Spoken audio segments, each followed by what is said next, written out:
صحابہ بیچارہ کرنا دین پر اعتراض کرنا ہے. اس لیے میرے بھائیوں میں اسی پر اپنی بات ختم کرتا ہوں اور انشاءاللہ العزیز آئندہ ہم آپ کو بتائیں گے صحابہ کرام کا منہج عبادت میں کیا تھا، صحابہ کرام کا منہج توحید میں کیا تھا، صحابہ کرام کا منہج تقدیر کے بارے میں کیا تھا، اور صحابہ کرام کا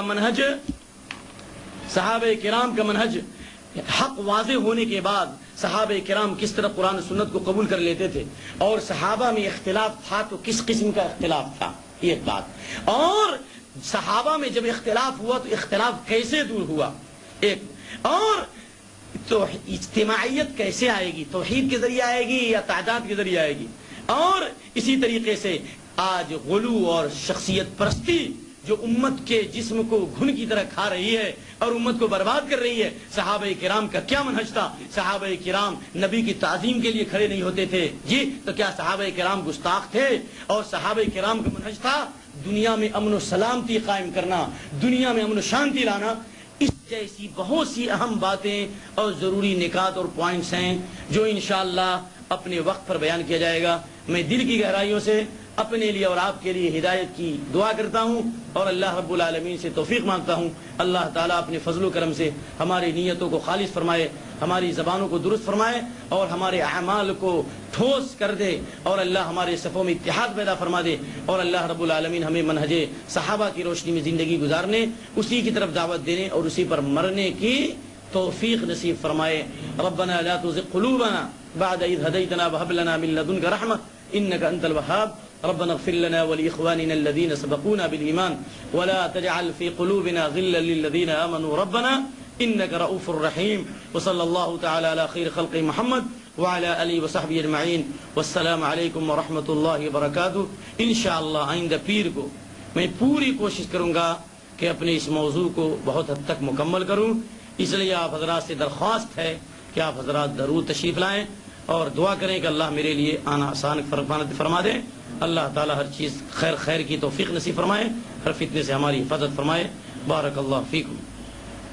اگر اس موضوع کے تعلق سے کوئی سوال ہو تو پھر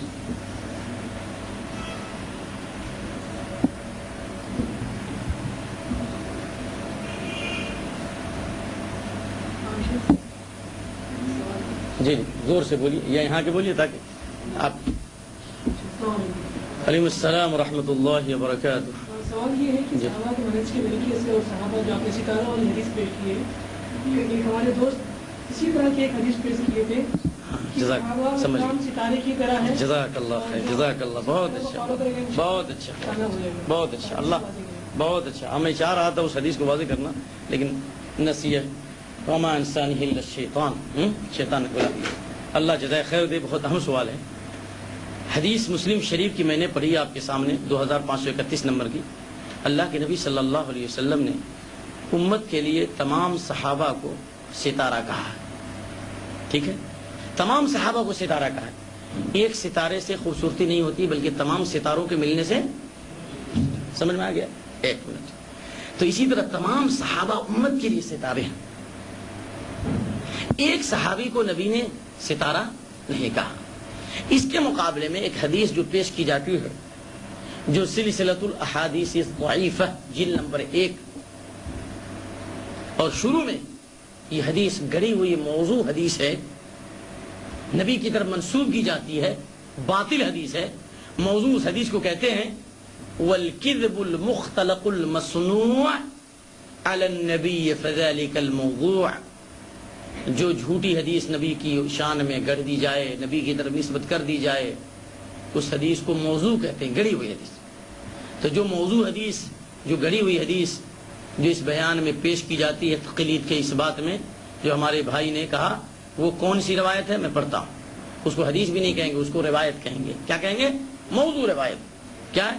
اصحابی کالنجوم بأیہ مقتدیتم اہتدیتم. اس روایت کا ترجمہ ہے میرے صحابہ ستاروں کے مانند ہیں، ان میں سے جس کی بھی اقتداء کر لوگے ہدایت پاؤ گے. سمجھ گئے؟ اب آئیے سند کے اعتبار سے یہ حدیث موضوع ہے. کسی بھی محقق اور کسی بھی محدث نے اس کو صحیح نہیں کہا. ضعیف موضوع ہونے کی ایک وجہ. دوسری بات، یہ حدیث کتب ستہ میں سے کسی میں بھی نہیں ہے، نہ احمد میں، نہ بخاری، کتب سبعہ میں احمد، بخاری، مسلم، ابو داؤد، نسائی، ترمذی، ابن ماجہ، کسی میں نہیں. یہاں تک کہ تسعہ میں نہیں، نہ دارمی میں، نہ موطا امام مالک میں. ٹھیک ہے، یہ ان حدیث کی کتابوں میں ہے جو کہ علماء نے اس لیے جمع کیا تھا تاکہ ان میں ایسی ضعیف موضوع حدیثوں کو جمع کیا جائے تاکہ امت اس سے بچے. چنانچہ علامہ ابن الجوزی جو 36 صدی ہجری کے عالم ہیں، انہوں نے ایک کتاب لکھی الموضوعات. کیا لکھی؟ الموضوعات، گڑی ہوئی حدیث. ان گڑی ہوئی حدیثوں میں انہوں نے یہ روایت نقل کی تاکہ لوگ اس سے بچیں. تو سند کے اعتبار سے بھی موضوع ہے اور معنی کے اعتبار سے بھی ضعیف ہے. معنی بھی اس کا صحیح نہیں. سند تو آپ نے جان لیا، معنی کیسے مانا؟ اگر اس کو مان لیا جائے تو غور کیجئے، نبی کے کلام میں خلل نہیں ہو سکتا، نبی کے کلام میں لغزش نہیں ہو سکتی، نبی کے کلام میں عیب نہیں ہو سکتا. سبحان اللہ. کیوں؟ اس لیے کہ نبی وہی بولتے تھے جو اللہ تعالیٰ کی وہی ہوتی تھی. لیکن اب حدیث پہ، اس روایت پہ غور کرو. میرے صحابہ ستارے کے مانند ہیں، ان میں سے جس کی چاہو اقتدا کر لو ہدایت پالو گے. میرے بھائی، نبی کے صحابہ ستاروں کے مانند ہیں، ان میں سے جس کی بھی اقتدا کر لو ہدایت پالو گے. اس کا مطلب یہ ہوا کہ یا کسی ایک صحابی کی اتباع کر لو، بقیہ کو چھوڑ لو، ہدایت مل جائے گی. میں کہتا ہوں ایک ستارے سے روشنی ملے گی.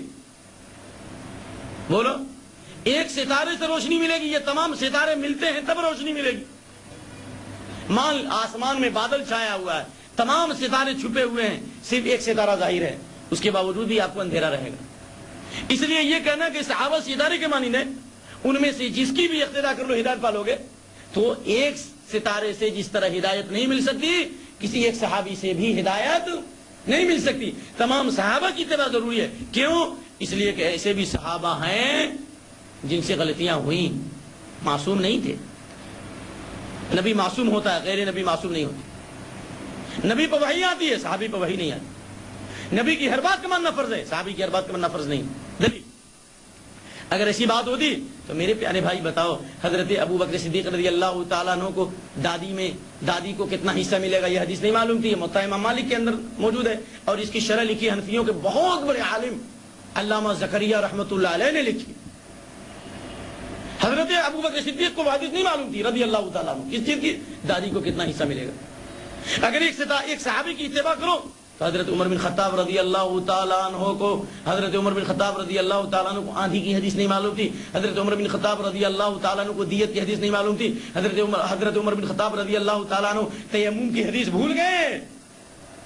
حضرت عمر بن خطاب رضی اللہ تعالیٰ عنہ کو کسی کے گھر میں داخل ہوتے وقت جب داخل ہو تو اجازت لے کر داخل ہو، اس کی حدیث ان کو نہیں معلوم تھی. تو اگر کسی ایک صحابی کی اتباع کرو گے تو کیا ہر صحابی کی غلطی کی بھی اتباع کرو گے؟ جی. حضرت عثمان بن عفان رضی اللہ تعالیٰ عنہ کو یہ نہیں معلوم تھی کہ اگر کوئی عورت مر جائے، نہیں، اگر کسی کا شوہر مر جائے اور حالت مرنے سے پہلے اس نے طلاق دیا ہو تو اس کی عدت کیسے گزرے گی، اس سلسلے میں ان کو یہ حدیث نہیں معلوم تھی. حضرت عثمان بن عفان رضی اللہ تعالیٰ عنہ کے سامنے فریہ بنت سنان نے حضرت ابو سعید خدری کی بہن نے گواہی کی. بولو، حضرت عمر بن خطاب رضی اللہ عنہ نے ارادہ کیا تھا کہ حج تمتع کو منسوخ کر دیں، اور ہمارے ہندوستان کے سارے حنفی بھائی حج تمتع کرتے ہیں زیادہ تر، اور کیوں نہ کریں کہ حج تمتع افضل ہے. لیکن حضرت عمر رضی اللہ عنہ نے تمتع کو منسوخ کرنا چاہا، ہے نا، کہا نبی کے زمانے کے لیے خاص تھا. ترمذی کی روایت ہے، حضرت ابو بکر صدیق حضرت عبداللہ بن عمر فرماتے ہیں کہ گرچہ میرے باپ کا فتویٰ ہے لیکن امر ابی یتبع قول رسول اللہ، میرے باپ کی بات مانی جائے گی یا رسول کی بات مانی جائے گی. اللہ اکبر. یہ روایت ترمذی کی ہے. اس لیے کسی ایک صحابی کی اتباع کرنے سے روشنی نہیں ملے گی، تمام صحابہ کی اتباع کرنی ہے. آپ نے خلفائے راشدین کا لفظ کہا، خلیفہ کا لفظ استعمال نہیں کیا. آپ نے اصحابی کہا، تمام صحابہ امت کے لیے ستارے کے مانند ہے. کسی ایک صحابی کو آپ نے ستارے کے مانند نہیں بتایا. لہذا میرے بھائیوں، یہ روایت سند کے اعتبار سے بھی کمزور اور معنی کے اعتبار سے بھی کمزور ہے. انشاءاللہ بات سمجھ میں آئی؟ الحمدللہ. اگر کوئی سوال ہو تو کیجیے، نہیں تو کوئی بات، غیر ضروری سوال مت کیجیے گا. جی، اور کسی کو کوئی سوال ہو، ایک دو سوال کرو. اب مختصر. جی اچھی بات ہے، ٹھیک ہے کوئی سوال؟ نہیں. سبحانک اللہم وبحمدک واشہد ان لا الہ الا انت واستغفرک واتوب الیک.